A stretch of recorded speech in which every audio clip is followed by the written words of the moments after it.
Hey guys, it's me, EODGamer here, and in this video I want to talk about Argenti. Is he worth it? Is he not worth it? In this video so far in version 1.5. I know we talked about it on channel on the live stream, but many of you have requested you want to see a summarized version of these kind of videos, so that's what this video is for. I know the views might suffer because it's like kind of like a repeat because it's a summary, but we'll see how it goes too. Let me know if you guys appreciate these kind of shorter content or the long form live stream more interactive content too. So first things first, you know we don't waste any time. There are three parts that I want to split this video: the good, the bad, and the ugly. So very simple to understand, and the TLDR of this, my overall thoughts is, he's a very strong physical character, but of course in a pretty meh path of erudition coming at the wrong time.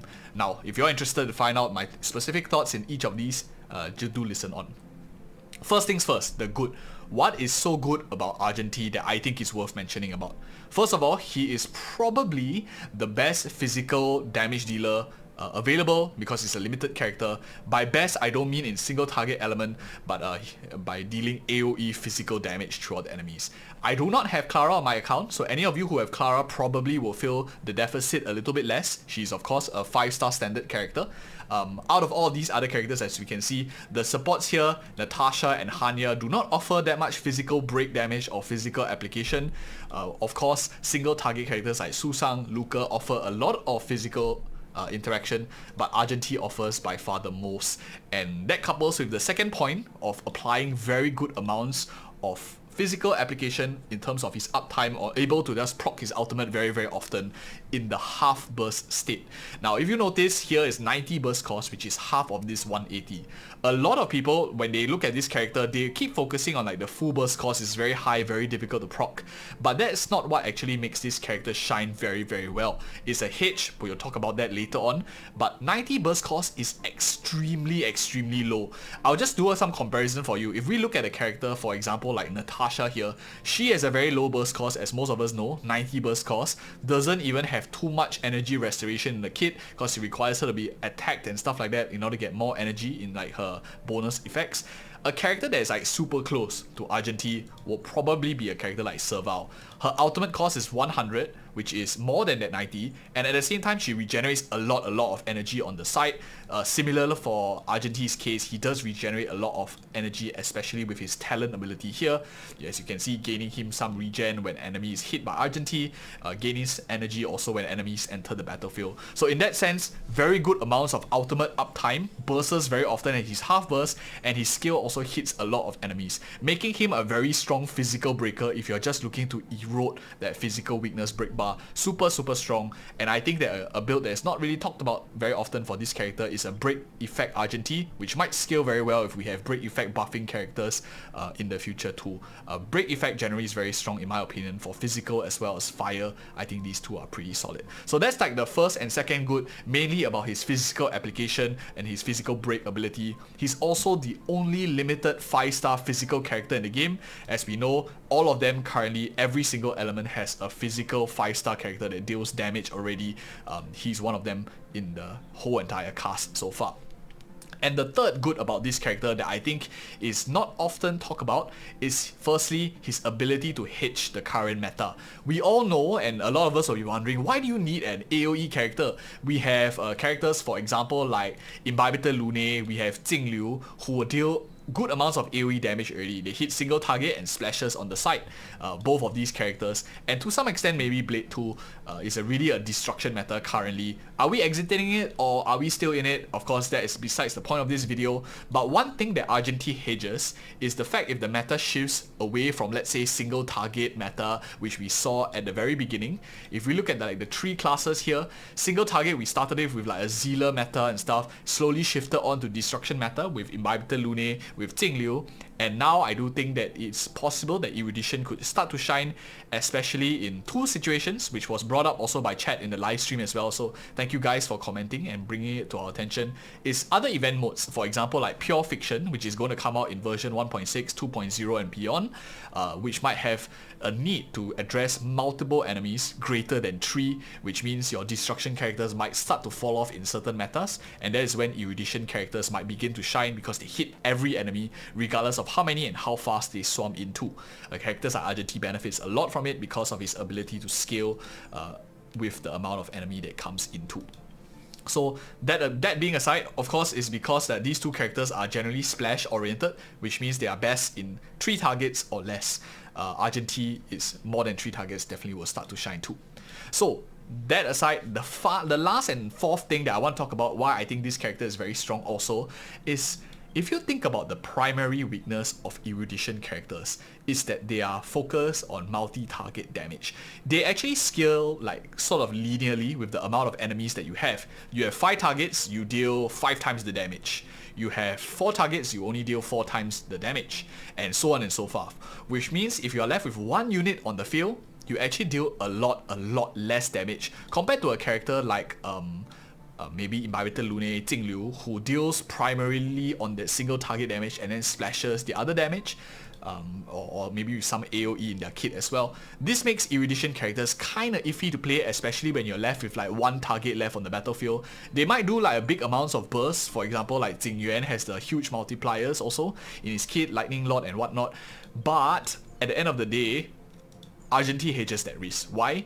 You notice here he has a half burst of 136. This is still exposed to all of that linear amounts of damage scaling, but his full burst actually shines when there's only left with 1 enemy target, and he deviates away from the other erudition characters as well, because if you have a full burst, you do slightly double the initial instance damage, almost double, not quite, but you actually get a lot of it back with this additional physical damage here, 80% to a random enemy, and it can all strike the same target, which makes him actually hedge out, because 80 times 6 is like 480 plus this, a very good amount, like 700 multiplier at level 7, very good amounts of hedging for a single target boss. He's not like totally useless, he doesn't fall off as quickly, still maintain his DPS uptime.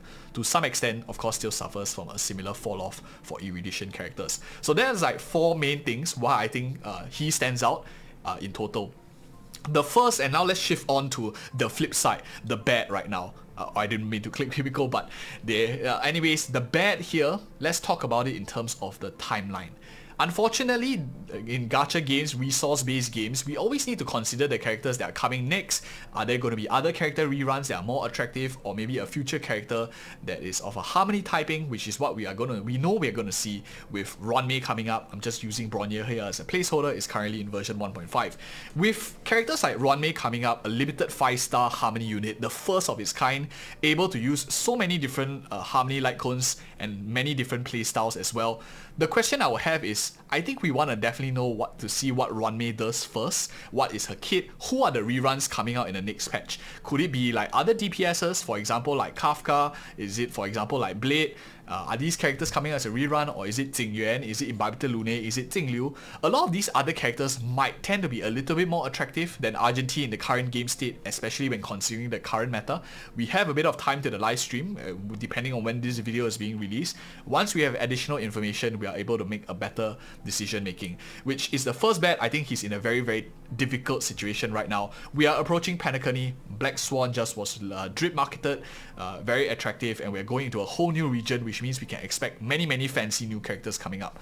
If you have like an unlimited wallet, you're able to pull like many characters on your account because you have gigantic credit cards or whatever not, many credit cards. In that case, I don't think you need to be bothered by this, but if you are a free-to-play spender, a small spender, you care about resources, I might actually honestly recommend to skip this character, and instead, if you really like him, pull for a rerun, get by Panacony first and see whether there's any flashy new characters that might come up. We already know that Black Swan is coming up in future, and Acheron, who was also drip marketed in the recent TGA video, also is likely going to come out in the near future too. That is the first bet.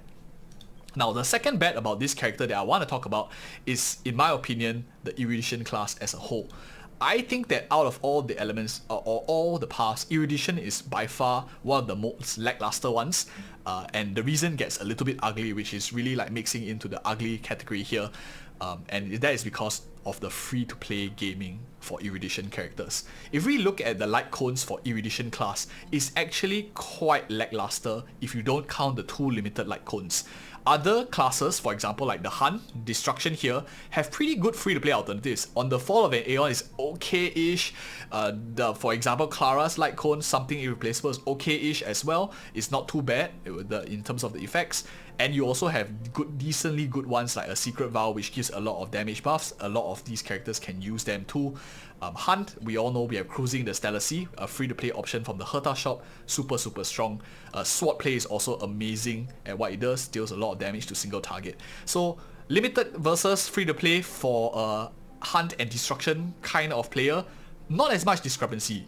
Erudition, on the other hand, we are really left with Knight on the Milky Way, which is good. It's a decent light cone, good amounts of stats, good amounts of attack and stuff. But compared to Cruising the Stellar Sea, Sword Play, and Secret Vow and stuff, it does pale in comparison. Even like Birth of a Self, great multipliers here for follow-up attacks, but a bit niche. Other than the Battle Pass light cone, of course, which gives damage bonuses here, Erudition really does pale in comparison to how strong Before Dawn is. Look at this massive 36% crit damage, 18% scale ultimate damage, 48% fallout damage. We all knew this was OP in 1.0, and an instance before a gaze is no different. You have that massive crit damage, you have this ultimate ability damage that gives a massive amount of buff also for Argenti, which means that your free to play to pay to win kind of discrepancy is much more, and means that you have to lightly break the bank even more if you're planning to want to play a Erudition character at their fullest. And that is like my part where I think is a little bit bad. When I think about characters, I always talk about the level of investment. If it's just one character, E0, S0, no signature light cone, and they work perfectly, good, I'll recommend that for sure. But Erudition characters, I'm not so sure as well. So that is like the bad to the ugly. And really, I think the true ugly of Argenti is if people who are brand new to the game totally, and you are kind of forced into this situation. And that is where I want to reach out to you guys as well. Maybe you joined after Imbibitor Lunae, you do not have Jingliu, you do not have characters like Zealer, no Blade either, and you joined recently, or you have bad luck, you picked up more defensive units like these three here, super good meta units. No one really likes to play without a solid DPS in their roster, and at times you will feel that a DPS like Argenti would feel very attractive because you start pumping out bigger numbers, you can progress deeper in the game. But in long story short, I think waiting for future banners, or at least getting information if a character like Kafka, a character like Blade, Jingliu, Imbibitor Lunae, these characters get a rerun, I'll be more inclined to recommend these characters to anyone. They have been tried, tested, they are much better free to play options as well. I understand what it feels like to not have a DPS character. Just hold on a little bit longer, definitely a good one will come your way, and Panakanini is also coming your way too. Plenty of choices too. I just can't recommend an Erudition character right now. Maybe after Pure Fiction comes out, the meta starts to shift, a lot of rewards there, it might shift differently, but even in that case, you have characters like Himiko, you have characters like Serval also, which is very strong AoE Erudition characters. Qingque, also really strong Erudition character as well if you have her at decent good amounts of Eidolons. In that case, if you're not even playing these characters, unless you really love him for his design, then I don't think there is a huge need to pull this character. But if you really like him for his design, then there's nothing that I want to say in this video to dissuade you. At the end of the day, this game is pretty manageable for most people as long as you play a long period of time. This is just my opinions. I hope you don't mind a second opinion. And anyways, this is a new microphone that I'm using. Let me know whether you guys find it different or even realize it's different at all. You like this one better or not? Let me know in the comments below. And again, thank you so much for watching. We always do this every patch. And yeah, see you in the next video.